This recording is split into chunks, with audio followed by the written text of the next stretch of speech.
That is just so scary. How the hell does anyone think that's normal? Welcome to WatchMojo UK, and today we're looking at 20 times things went wrong on I'm a Celebrity, whether that's for the campmates or for ITV. Your last dish is a live water spider. Before we begin, we publish new content every day, so be sure to subscribe to our channel and ring the bell to get notified about our latest videos. Number 20, Chris Eubank lies. We'll go for the purple. Send purple to Snake Rock. Yeah. So now I feel like an idiot. In this downright bizarre moment, Chris Eubank was having a summit in the telephone box with Ferne McCann off of Towie. It was down to them to choose which team to banish to Snake Rock, with McCann announcing it was going to be the purple team. I didn't say a colour. I said Duncan's team. You said purple team. Well, Duncan's team. Duncan. Yeah. Purple and Duncan sounds the same. Eubank then reappears and says he actually wanted to banish Duncan Bannatyne's team. On the action replay, we can see that Eubank clearly did say purple, and then lied about it, baffling McCann so much that she ended up in tears. I hate this whole story because I'm so pissed off right now. But it doesn't matter how many times you say it, Chris. Purple and Duncan don't sound the same. Everybody ganged up on McCann, though the viewers at home could clearly see that she was right. Don't be so annoying, Duncan. I've just made a massive mistake and now I'm really annoyed. Take it easy. It's okay. I actually am crying. Number 19, Matt Hancock. You were socialising someone outside of your household. Yeah, I didn't break any laws. Guidance is different, but anyway, I don't want to go Oh, so there's a rule and there's a law. I'm a Celeb always gets into bother when it brings on a politician, with Nadine Dorries roundly humiliating herself during her own stint in 2012, which temporarily lost her the Tory whip. Why did you break your own guidance? because It's guidance. it was a mistake, because I fell in love with somebody and we And all I know was what taken by happened. love. Well, it's true. Hancock was no different, appearing in 2022 while attempting to rehabilitate his public image after his disastrous handling of the pandemic and fall from grace. What I do appreciate is that you did eat a sheep's vagina for us. Though he did well in the trials, he was repeatedly grilled by the other contestants, many of whom lost people during the pandemic and wanted to know how he could possibly defend himself for breaking lockdown rules while he carried out his affair. His excuse? He'd fallen in love, and the rules weren't legally binding, so he should get a free pass. What I'm really looking for is a bit of forgiveness. Number 18, Fred Sirieix and Nella Rose. I could be your dad. No, my dad was way older than you. Yeah, but I could still be your dad. Nah, I don't think so. This argument between influencer Nella Rose and celebrity maitre d' Fred Sirieix made headlines after Fred made a joke that he was old enough to be Nella's dad. She took that to heart though, as her father had passed away 3 years before and thought that Fred was being insensitive. Later, she was passive-aggressive towards him at dinner, and then the pair rowed over the campfire. To me, I don't care how you said it. To me, that's disrespectful, and I don't want to talk to you.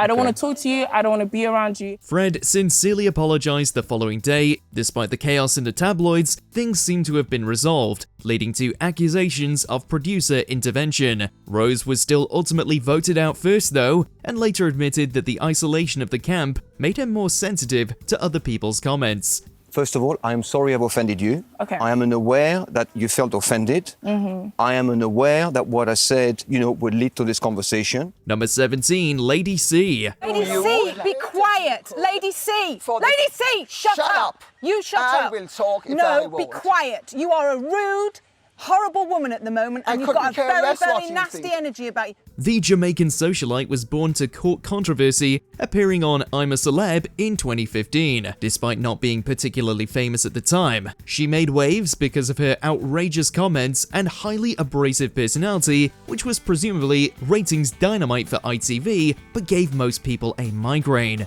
Yeah, but you see, or then, shut up and let me speak! Even Yvette Fielding was sick to death of her, and everybody in the camp was left wishing that she'd just be quiet. For a while, it even looked like she might win, though Vicky Patterson from Geordie Shore stormed to victory after Lady C withdrew. We're sure ITV was desperate to keep her on for longer, but she left the jungle on medical grounds. You're very, very rude, you know? You're an incredibly rude lady. I intend and to you know be. what? I intend you know to what? be. Whatever you get, you deserve, because you're not a nice person. Number 16, the moon landing. What percentage of the British public, when asked, believe that we've landed on the moon? Well, the British didn't land on the moon. We, humans. In strange scenes, Nick Knowles from DIY SOS decided to tell the camp his theories about the moon landing and how he thinks it was faked. Unlucky for him, Anne Hegarty was there to explain exactly how wrong he was, humiliating him on national television, though we doubt he was actually that bothered. Emily Atack and John Barrowman were also there listening to this drivel as Hegarty rebutted every single one of Knowles' points with ease. The Russians were tracking it all the way to the moon. If it hadn't gone to the moon, the Russians would have said so. Of all the people to get into a battle of intellect with, maybe don't pick a chaser. Barrowman joined in to point out that it seems unlikely that all the Apollo astronauts would have lied about going to the moon consistently for decades. It appears to be lit from two sides. Yeah. Yeah, you can explain that. Because you're getting sunlight, and then you're getting the sunlight bouncing back from the Earth. You're getting the Earth's albedo. Go on, Anne. Number 15, the spider. Oh, look. What? In one of the most horrific moments in I'm a Celebrity history, Ferne McCann came face to face with an enormous live water spider, which she was told she had to eat. This was after she'd already had to eat live grubs and the brain of a lamb. If you have arachnophobia, look away now, because watching her spin the spider around and then eat it in one bite will truly turn your stomach. Hundreds of people complained to Ofcom about the needless cruelty of eating a spider alive, and the show has ultimately stopped asking its stars to eat live creepy crawlies, though they are still used frequently in non-eating bush tucker trials, and plenty of dead ones abound.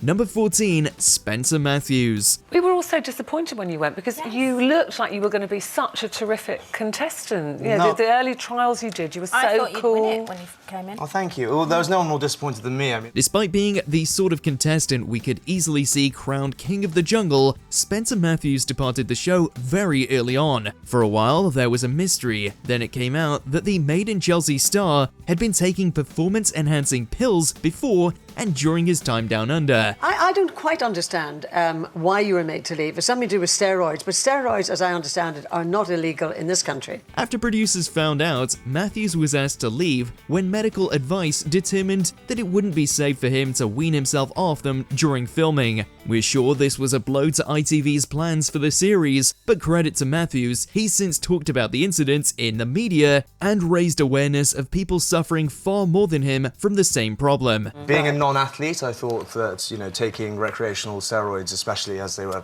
you know, quite readily available. And why were you taking them?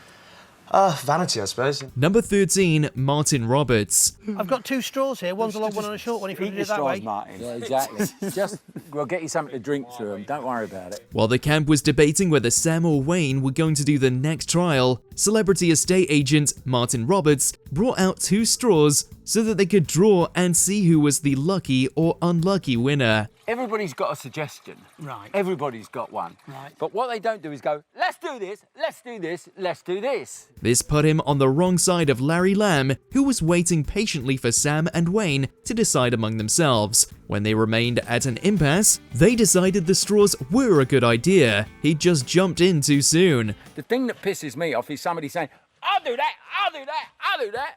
It's like, okay, pipe down. Later though, and bullying accusations surfaced when Larry had a go at Martin after he just left the dunny. Scarlett and Sam looked on in horror, saying that Larry was bang out of order. And so you can't impose your way on it. You have to be a part of it. Number 12, Sam Cake. My Olympic gold medal was just the pinnacle, and it is so far in my life, and I think to end 2016 like this, I mean, just even getting on the show, let alone to be in the top 4, has just been surreal. More from Olympian Sam Cake. In this very same series, she was actually communicating covertly with her boyfriend on the outside the entire time. She put the numbers 143 on her hat, which was an agreed upon code between them, meaning I love you, indicating that she was missing him. But I came in here just to be myself, to get hockey on the map, to keep it up there and inspire little, like, young girls, boys, everyone. Despite this being mostly harmless, there was still frustration about it from showrunners, since the celebs aren't meant to have any contact with the outside world.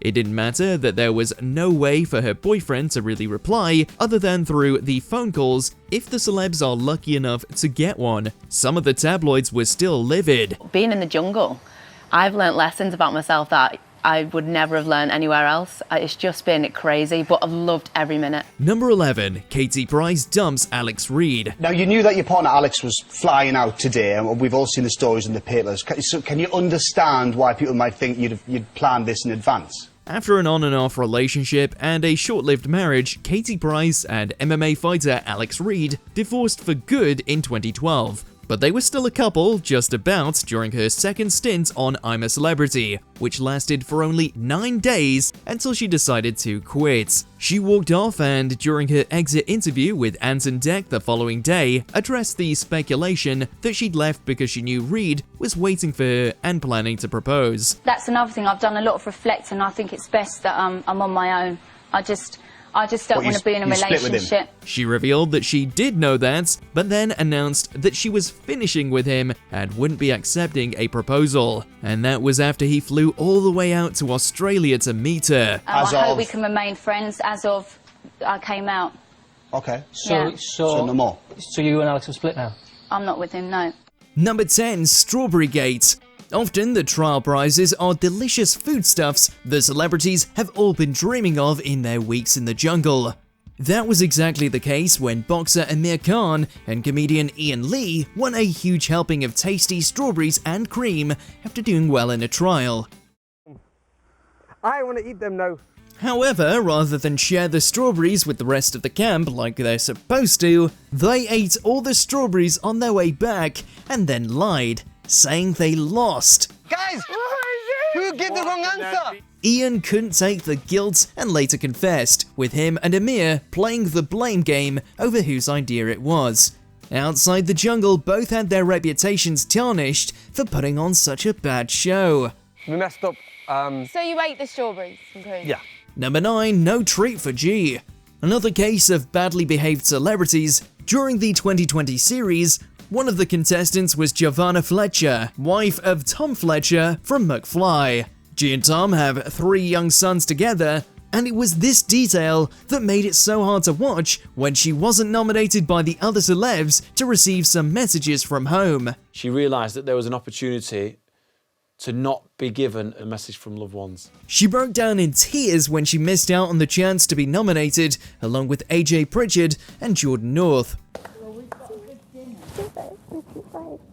Tom talked publicly about how hard it was to watch his wife in the castle going without the messages, but at least she won the show that year. Take your phone and try and tell us how you're feeling right now. This is really comfy. Number 8, Gemma Collins quits. When the GC is in town, you know it's only a matter of time until she throws a temper tantrum and decides to quit whatever it is she's doing. That's what I'm a Celeb viewers were waiting for when she entered the jungle in 2014, and it's what they got, but a bit sooner than anticipated. She only lasted 3 days, almost quitting at the very first hurdle when she had to parachute in from a helicopter, which she did refuse to do in the end, incidentally. I need to get out, honestly. You need to get out? Yeah, I'm gonna be sick. Still, for 3 days, we had all the insanity, crying, and shouting of Gemma Collins going down under, as well as the allegation that they're treated worse than murderers on the show. I'm a celebrity, get me out of here. Can't do it. Number 7, Gillian McKeith faints. A disaster for the voting public, certainly. They wanted Gillian to do yet another Bush Tucker trial and got shortchanged when she staged this infamously dramatic collapse on live TV. Let's get Bob in. Medics were called and the show quickly cut to an ad break, leaving viewers wondering what had happened. Though Gillian herself has maintained that the fainting fit was genuine, Alison Hammond has claimed that it wasn't the case.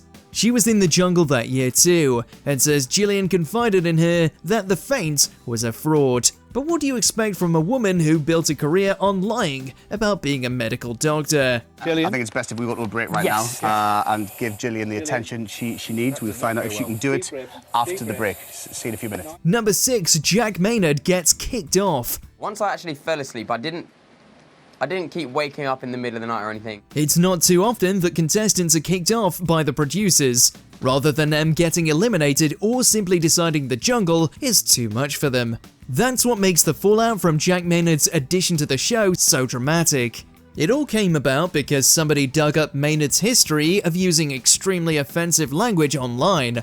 Not to mention that he had been caught behaving inappropriately towards a young female fan. I wouldn't do that because I feel like I don't know enough about it, and my audience wouldn't be too interested in that. The media circus got so intense that ITV bosses were forced to remove him from the show, though Maynard said he agreed to leave so that he'd be able to fight back against the allegations, as they're not allowed to communicate with the outside world on the show. I think it's really important that he has a right to reply. Number 5, Noel Edmonds.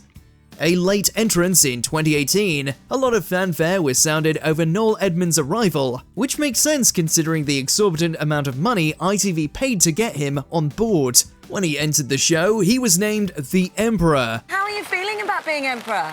Fantastic, absolutely wonderful and moist. However, the viewers didn't really like this, and only a few days later, Edmonds became the first person to be voted off. Oh. Am I supposed to look disappointed? His rather quick exit kick-started rumours of a fix at ITV, with many claiming that he'd already prepared to leave before his elimination was revealed. The fix has been hotly denied by Edmonds and ITV, and it's not entirely clear why ITV would pay so much money for him only to have him booted off first. There was a Noel Edmonds lookalike who did all the stuff, and I got to keep the boots and the hat. Number 4, central heating. In 2020, production moved away from Australia to Quek Castle in North Wales. Suffice to say, Wales is a lot colder than Australia in November time when the show airs. So viewers were a little confused when they saw the celebs looking a little too toasty in the draughty ruined castle. Some of them weren't even wearing coats and jackets. And the good news is, it's Shane's turn again. Production came out and said that with it being a medieval castle, it obviously didn't have any central heating. However, the conspiracy didn't die, and eventually we found out that there were top secret, additional heating lamps in there to keep the celebrities warm. It was downright scandalous. Were there heaters in there, Vernon?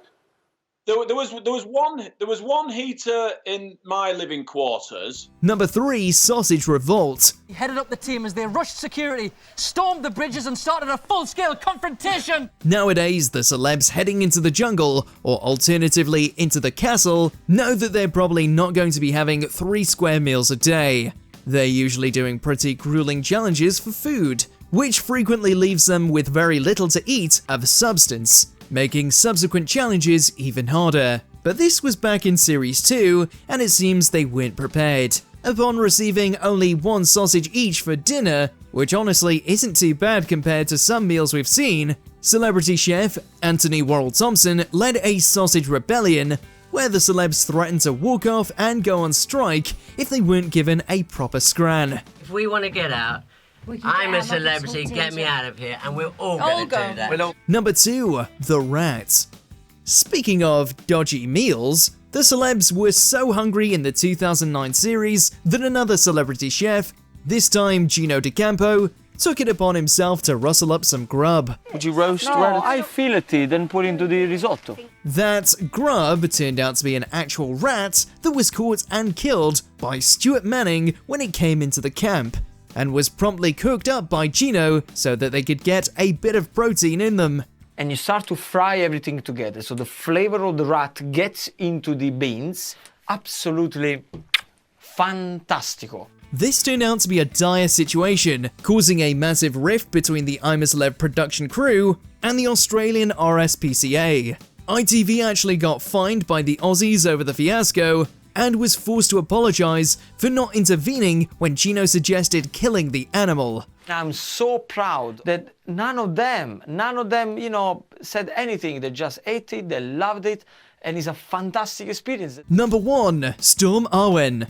The first winter storm of 2021 turned out to be one of the most brutal in recent memory, wreaking havoc across Scotland, Northern England, and North Wales, right where Griff Castle is. I'm a Celeb was still running, but for the first time, production had to be shut down completely for 3 days, while they weathered Storm Arwen. The production compound of I'm a Celebrity, Get Me Out of Here was hit by the storm in the early hours of Saturday, forcing the programme makers to cancel the show temporarily. The contestants were taken away to stay elsewhere while chaos reigned on set, with some parts of the crew's headquarters, as well as the castle itself suffering damage. To make matters even worse, some troublemakers broke in and had to be removed by the security team for the second time that year. Griff Castle has weathered many storms in its 200-year history. It, like the celebs, should be able to handle a few more. Let us know in the comments who your favourite king or queen of the jungle is.